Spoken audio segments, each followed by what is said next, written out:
Praise the lord.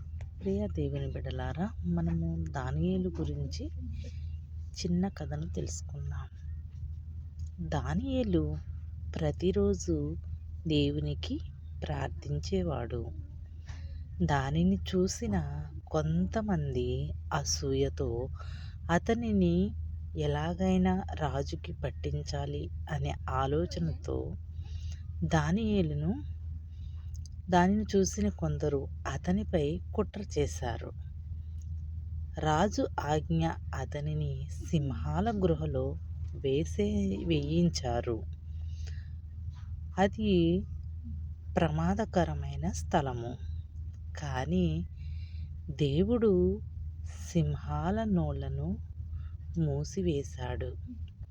మరుసటి ఉదయం దానియేలు క్షేమముగా బయటకు వచ్చాడు.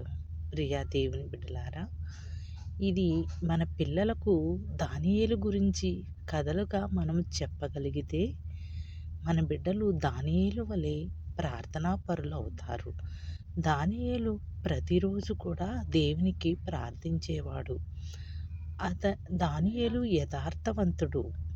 మనము దానియేలును చూసి కొన్ని మంచి పాఠాలను మన పిల్లలకు నేర్పించగలగాలి. ఈ కథలను మనము చదివి మన పిల్లలకు వినిపించగలిగితే వారు దానియేలు వలె ప్రార్థనాపరులు అవుతారు.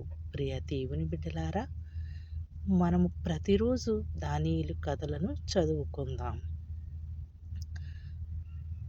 దానియేలు వలె జీవించటానికి ఆయన యథార్థముగా జీవించాడు గనక సింహాల గృహలో వేసినప్పుడు ఏం జరిగింది, ఆయన ఎలా బయటకు వచ్చాడని రేపు భాగంలో మనము తెలుసుకుందాం. Praise the lord.